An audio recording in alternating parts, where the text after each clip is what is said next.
కొంచెం మనకు అల్లం వెల్లిపాయ పేస్ట్ కొద్దిగా వేగిన తర్వాత జీడిపప్పు వేసుకుందాము. జీడిపప్పు కూడా వేగినాక క్యారెట్ ముక్కలు వేసుకుందాం. ఎందుకంటే క్యారెట్ కొంచెం అన్నీ ఒకదానికి ఒకటి వేసుకుందాం, అది సపరేట్ అని ఏం కాదు. ఏదైనా మనకు వాటర్లో ఉడుకుతాయి కాబట్టి పర్వాలేదు. క్యారెట్ వేసుకున్నాం, కొంచెం లావు ముక్కలు కట్ చేసుకున్నాం. కుక్కర్లో కదా కొంచెం మెత్తగా అవుతాయని చెప్పేసి కొద్దిగా లావు కట్ చేసుకున్నాం. ఆ తర్వాత బీన్స్ కూడా వేసేసుకుందామండి ఒకేసారి. తర్వాత ఉల్లిపాయలు కూడా వేసేసుకుందాం. ఉల్లిపాయలు సన్నగా కట్ చేసుకున్నాం కదా, పొడవుగా సన్నగా కట్ చేసేసాను. ఇవి వేసేసుకొని కరివేపాకు పచ్చిమిర్చి కూడా వేసేసుకుందాము. అన్నీ వేసుకొని కలిపేసుకొని నీట్గా మూత పెట్టేసుకుంటే చక్కగా మగ్గిపోతాయి. వంకాయ కానీ బంగాళదుంప కర్రీ చేస్తానంటే మా వాళ్ళు ఏమంటే ఏం అక్కర్లేదు, వేడి వేడిగా రైతా వేసుకుని ఉంటే బాగుంటుంది, కూర ఏమొద్దు, అన్నీ వేసేసి బగారా రైస్ చేసేసామని చెప్పారు. సర్లే అని చెప్పేసి ఇలా చేస్తున్నాం. మనకు కూడా కాస్త పని తగ్గుతుంది కదా, వాళ్ళు ఒప్పుకున్నప్పుడు మనం ఏం చేయలేం కదా. రైస్కి సరిపడంతా ఉప్పు వేసుకుందామండి. ఇప్పుడు కల్లుప్పు వేసుకున్నా. మనకు ఉప్పు వేస్తే చక్కగా ముక్కలు కూడా తొందరగా మగ్గిపోతాయి, తొందరగా ఉడుకుతాయి అన్నమాట.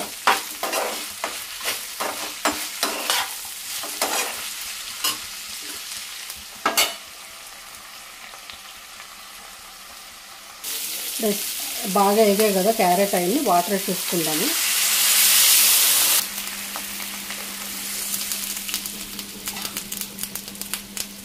నేను ఈ గ్లాస్తో ఒక గ్లాసు బియ్యం వేసాను కదా, ఒక గ్లాస్ వేసి కొన్ని వేసాను. అందుకని నేను చెప్పేసి 2 గ్లాసులు కొన్ని నీళ్ళు పోస్తున్నా. ఎందుకంటే ఒక గ్లాస్ వేసి కొన్ని బియ్యం వేసాను కాబట్టి 1.5 అనుకోండి, 1.5 గ్లాసు బియ్యం వేసాను కాబట్టి నేను కొంచెం వెళ్తే 3 గ్లాసులు వేసాను వాటర్. ఇప్పుడు కొద్దిగా ధనియాల పొడి వేసేసుకుందాం. కుక్కర్లో వేసేసానండి, కుక్కర్లో పెడతాను చెప్పాను కదా, అందుకని నేను కుక్కర్లో వేసేసాను.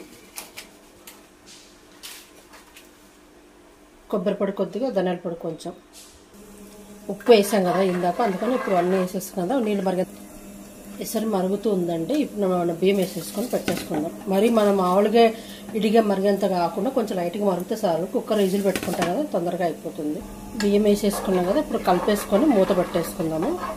నిన్న మొన్న వర్షం లేదండి, కొంచెం ఎండడిచ్చింది, ఎండగా వస్తుంది లైట్గా. ఈరోజు బట్టలు చాలా ఉన్నాయి, వేసేసుకుందాంలే అనుకుంటే ఫుల్గా పడుతుంది రాత్రి నుంచి వర్షం. అసలు ఎక్కడ ఆగట్లేదు.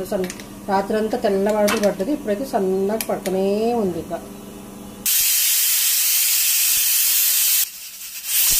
2 విజిల్ కదా, ఇప్పుడు మనం స్టవ్ తగ్గించుకుందాము.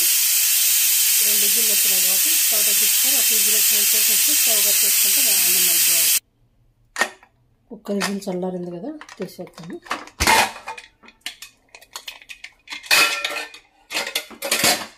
ఇవన్నీ చక్కగా పొడిగా అయిందని అలా మనం గరిటె పెట్టుకుంటే అలా చెప్తారంటారు. ఈరోజు వేడిగా ఉంది కదా, రెడీ అయింది కదా, పెట్టుకొని తినేద్దాము. ఏ రాంగ్ తిందురండి.